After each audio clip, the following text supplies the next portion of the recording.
on this Friday night a diluted resolution to ramp up aid deliveries into Gaza. What the UN Security Council approved. This was tough. And what's not included. Demanding answers. This is a huge breach of trust. Reaction to a global news investigation about the reliability of the COVID rapid tests the Feds spent billions on.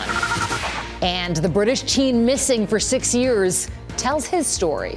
I was safe and I was always healthy. How his mother and grandfather allegedly abducted him and why the boy escaped.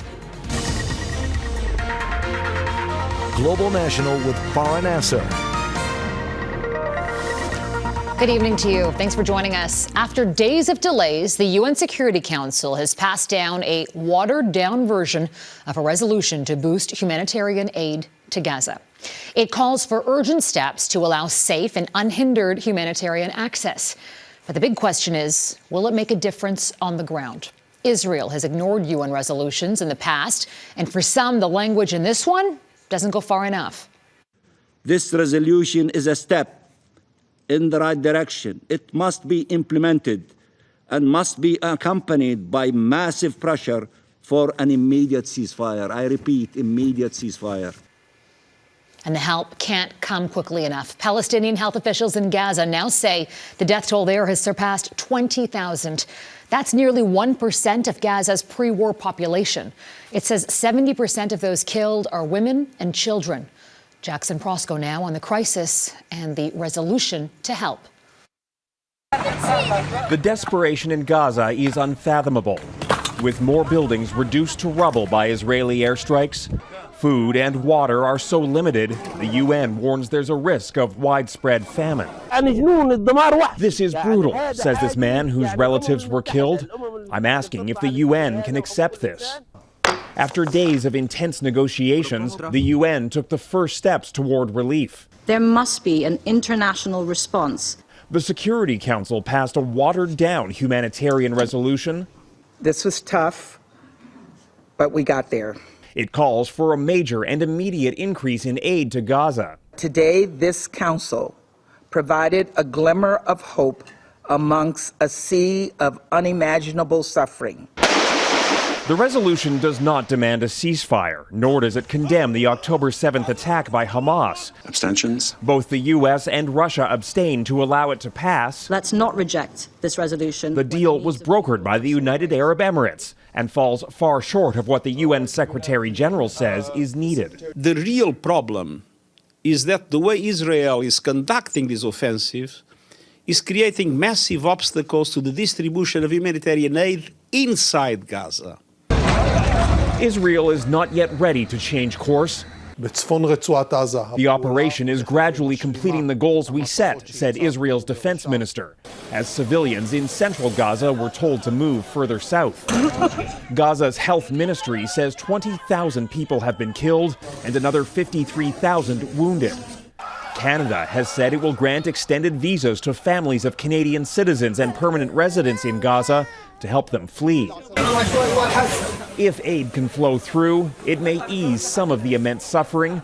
But Hamas says there will be no ceasefire until Israel withdraws its troops.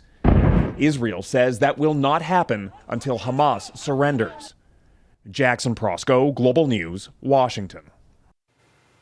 And there is new information tonight involving missing Canadian-Israeli Judy Weinstein and her husband, Gadi Hagi. The Hostages and Missing Persons Family Forum says Judy is still being held captive by Hamas. It also confirms the death of her husband and says his body is still being held in Gaza by Hamas. Their daughter spoke to Global News in early December and says her father was murdered and her mom was shot twice. The pair was out for a walk when attacked by Hamas the morning of October 7th. Hamas has not confirmed the accounts, but does warn that time is running out for the hostages. The war in Israel is nearing now its 12th week. To Prague next, mourners are paying tribute to 14 people killed yesterday in the city's worst mass shooting. The Prime Minister of the Czech Republic visited the impromptu memorial outside the city's Charles University. The government had declared December 23rd a day of mourning for the victims. Yesterday, a 24-year-old student opened fire at the school. The gunman killed 14 people before shooting himself. 3 foreign nationals are among the 25 wounded. No Canadians are said to be affected. There has been plenty of reaction to a global news investigation into COVID-19 rapid tests procured by the federal government during the height of the pandemic. The kits in the lime green box became ubiquitous across the country. But after digging into the story for more than a year, our journalists found evidence that the test supplier, Toronto-based BTNX, gave Health Canada incomplete data about its accuracy. Now, the company is denying the allegations, but as Heather Yourex-West reports, those that worked on the front lines of the pandemic say Canadians deserve answers. It's a lime green box that's become familiar to most Canadians. The kits have been used to test for COVID millions of times. I think that everyone, so many people I know, including myself, have relied upon these tests to make decisions for our own health and that of our loved ones and that of other members of the public. It's why there are questions after a global news investigation revealed evidence that the rapid tests importers, Toronto-based BTNX, submitted incomplete data to Health Canada about the test's accuracy. In response to Global News' questions, BTNX described its tests as a reliable testing tool for Canadians. For its part, Health Canada said it found no reason to question the scientific integrity of the studies BTNX submitted. If you have a higher percentage of false negative tests, it can obviously drive people to make decisions that they may not would have otherwise made. And, that can clearly result in greater transmission of infection. The world may have moved beyond the pandemic, but COVID's threat has not gone away. And for those planning to come in contact with the medically vulnerable, rapid tests are regularly requested at this pharmacy. Oh, yeah, definitely. People are still looking for it for that reason. They act as a guide whether there is a COVID case or not. The head of Manitoba's Health Coalition says governments need to follow up on what the Global News investigation revealed. This is a huge breach of trust in the public healthcare system, in my personal opinion, and it's something that we should be demanding answers from. We should be demanding answers from the federal government about this, and the provinces, what they knew. BTNX says it did not offer Health Canada or Canadians inaccurate information about the rapid test. The Prime Minister told Global News that his government still has lessons to learn about the pandemic, but did not specify whether those lessons involved the BTNX rapid test. Heather Yourex-West, Global News, Calgary. And Prime Minister Justin Trudeau is expressing concern over Canada's military readiness. This is in light of his government's push to help support security efforts overseas. And this rare acknowledgement came during a year-end interview with our Ottawa Bureau Chief Mercedes Stephenson, where he discussed the state of the Canadian Armed Forces. Mercedes. Farah, this year has been a huge eye-opener for many Canadians about the state of Canada's military. At the beginning of the year, we all remember the Chinese spy balloon that flew into Canadian and U.S. airspace. And then, of course, there were the close run-ins with China in the South China Sea. Add to all that the conflict that has broken out in the Middle East and the ripple effect on the region. Canada has found itself limited in how it can respond.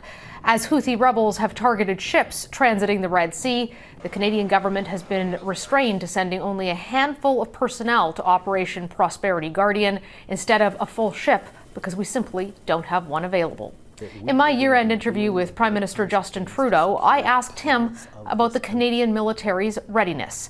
He goes further than what I've heard him say before, acknowledging that the Canadian Armed Forces are struggling. And he argues that helping Ukraine has been a factor in stripping the military cupboards bare. Chief of the Defense Staff is saying that if there were to be a war tomorrow, Canada would be in big trouble. Yeah. Isn't that on you after 8 years in power? Everyone is in big trouble because we have been shipping, all of us as allies, as NATO allies, shipping massive amounts of ammunition to Ukraine right now because Ukraine is on the front line of defending not just their own territory, but their international rules-based order. And that's why we are so unequivocal on Ukraine. And quite frankly, even yes, as we're fixing those procurement challenges to make sure we are getting more ammunition for Canada, for training, continuing to be there for Ukraine despite the hesitations by the Conservative Party is the best way to protect our future as a country and our system of democracy. Of course, it is up to the government of the day to replace equipment that has been shipped overseas, and the Prime Minister says that more defense spending is coming. We'll see if that happens in the spring budget. Farah? Mercedes Stevenson in Ottawa. Thank you, Mercedes. And you can watch Mercedes' full interview with the Prime Minister on a special edition of the West Block this Sunday morning on Global. There are growing calls to drastically increase Canada's electric vehicle charging infrastructure. This after the federal government laid out its goal to phase out the sale of new gas and diesel-powered passenger vehicles by 2035. An ambitious plan that will require more than just making EVs more widely available to Canadians. Abigail Beeman explains. L5586, that's me. David Howell uses one of the 57 app-based chargers in his Toronto condo's parking garage. $300 to $400 a month for gas. Now, with this car, at night, it's $2 for every 100 kilometers you drive. And that's a game changer. Howell is part of a condo success story, but about a third of Canadians live in apartments, many without easy charging access. Switch Energy is focused on that challenge. That was something that was never part of their initial build, and so the electrical infrastructure required to have EV chargers taking a lot of electrical demand on a daily basis is one of the biggest problems that everyone has to face. The more north you get, I would say the kind of more sparse the infrastructure gets. Another challenge, rural Canada. Devin Arthur says it's not just about building the infrastructure. The reliability piece, I think, is going to be increasingly important. You know, we've already seen issues up north where stations aren't working, people get stranded. Even though as many as 80% of people are expected to charge at home, a report done for Natural Resources Canada found in order to meet the 2035 goal, we need about 500,000 public chargers. For now, the feds have committed to funding 43,000 and promised they'll all be up and running within the next 18 months. The government tells Global News new projections about how many public chargers are needed will come in the new year. Meanwhile, some experts think the 500,000 number is inflated. Unless the electric vehicles really become a lot more economic, this is not going to happen at that rate. Energy systems expert Claudio Canizares says we will have enough electricity to power everyone, but not without some kind of time-of-use system to regulate charging and costly upgrades to change over distribution transformers. We're going to need more electricity if we keep having cars and heat pumps. The feedback that I get is that they're well aware of this. We've got a decent time frame to be able to do it. About 60% of electrician Mark Marmer's business is now installing chargers. He says a little creativity can go a long way, like this Toronto church, which installed 6 in their parking lot, hoping to help many neighbors who rely on street parking. Abigail Beeman, Global News, Ottawa. A heartbroken family's quest for answers from the healthcare system. Coming up, the pressure for an investigation into an Indigenous woman's death. Back in September, we spoke with the parents of November Kelly, an Ontario Indigenous woman who died of a severe infection that they, along with a growing number of doctors, say should have been caught and should have been treated. Our baby would be here if they would have listened to her. I do believe and I feel that she was racially profiled. An Ontario MPP is now calling for an investigation into the young mother's death. While one physician says reviews and investigations still haven't addressed the root cause of the problem, that Indigenous patients in this country continue to receive worse health care than other Canadians. Melissa Ridgen reports. The Kelly family is facing their first Christmas without their loved one, but finding strength in a growing number of supporters demanding answers. Their daughter, November Kelly, died last February when a perforated bowel sustained in a car crash went undetected for 4 months, despite multiple trips to doctors in Fort Frances, Ontario. Something this doctor says shouldn't have happened. That is really sad. That kid she suffered, She suffered. Dr. Barry Lavallee is an Indigenous physician in Winnipeg who was on a working group that looked into the death of Brian Sinclair, a First Nations man who died from a bladder infection in a Winnipeg emergency room in 2008. Lavallee believes November Kelly is the latest name on a list of patients who didn't need to die. It's part of the Joyce Echaquan story. It's part of the Brian Sinclair story, okay? because their ability to probably be truly an equity lens in medicine was not there. Carrie Kelly says her daughter felt unheard and brushed off when she sought care, at one point given a fiber supplement and sent home.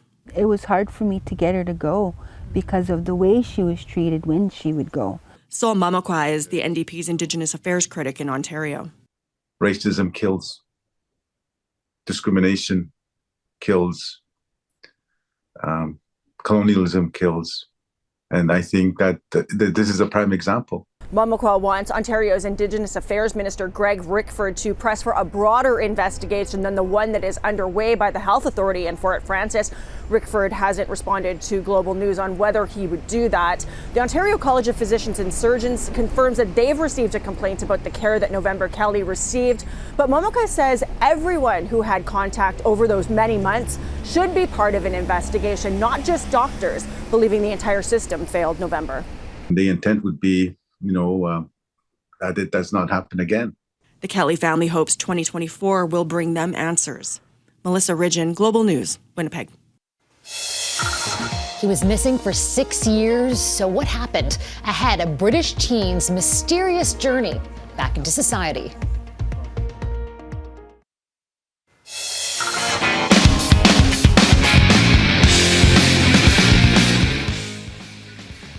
Nirvana's 1991 album Nevermind is once again making headlines. A U.S. court has revived a lawsuit accusing the rock band of publishing child pornography on the cover of that album, which has sold more than 30 million copies. Spencer Eldon, now 32, had a previous lawsuit dismissed because of the statute of limitations. An appeals court reversed that decision, noting the album had been reissued in 2021. A British teen who resurfaced last week after being missing for 6 years is opening up about his mysterious life abroad. Alex Batty is now back in the UK after disappearing in Spain with his mother and grandfather in 2017. The now 17-year-old says he initially lied to authorities about his return to society to protect his family, but is now revealing some of the intricate details about his time away from home. Crystal Gamansing reports. Like the winding rural road where the teen was spotted, the twists in Alex Batty's story are coming into focus. Hello, Grandma, it's me, Alex. I'm in France. This French delivery driver was the first person to help Alex reconnect with his family in the UK. This is what the 17-year-old looked like the last time his grandmother saw him. He was reported missing in 2017 after he and his mother disappeared while on vacation. The case captured headlines around the world. I thought I should stop and ask him if he was okay, or even just help him, or at least bring him back to a village, back to civilization as quickly as possible. Getting Alex back to civilization is exactly what the teen had in mind. He'd been living off the grid with his mother and grandfather for 6 years, first in Spain and then in France. In an interview with The Sun, he shared his story about going on vacation with his mum and the years since. I was safe and I was always healthy, but no social life, no meeting people my own age, kind of always being isolated comes boring, to say the least, really. An investigation is underway into the circumstances of Alex's disappearance. His return was celebrated last week by authorities. This moment was undoubtedly huge for him and his loved ones. Alex may have spent years being bored and feeling isolated, but he's quickly becoming the center of attention. Crystal Gamansing, Global News, London. Oh, what a difference a year makes. Next, a Christmas wish comes true for travelers.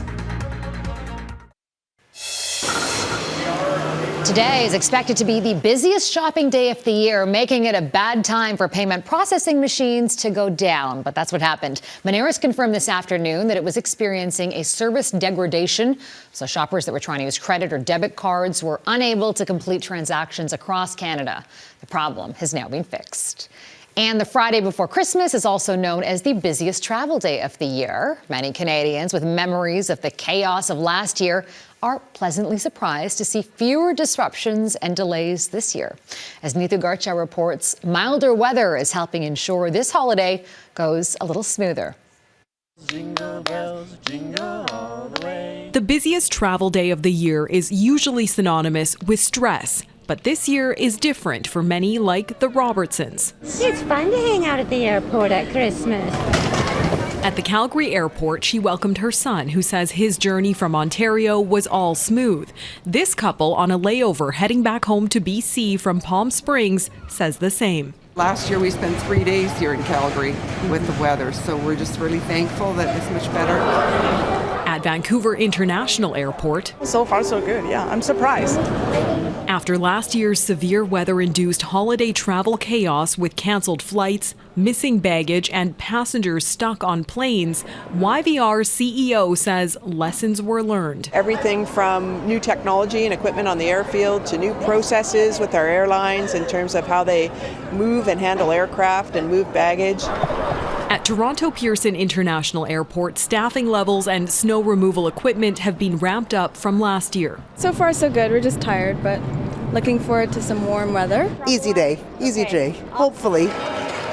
It is warmer across the country. On BC's famous Whistler Mountain, they had to make snow. Skiers are expressing their frustration, but it is good news for air travelers.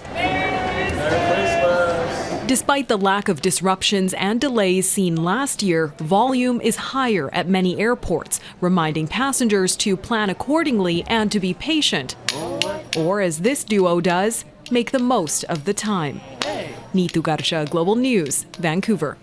And that's Global National for this Friday night. I'm Farah Nasser, and on behalf of our whole crew here, I want to thank you so much for spending part of your Friday evening with us. Tonight's Your Canada is the Lobster Pot Christmas Tree in North Sydney, Nova Scotia. Until tomorrow, take care of yourselves and take care of each other. Good night.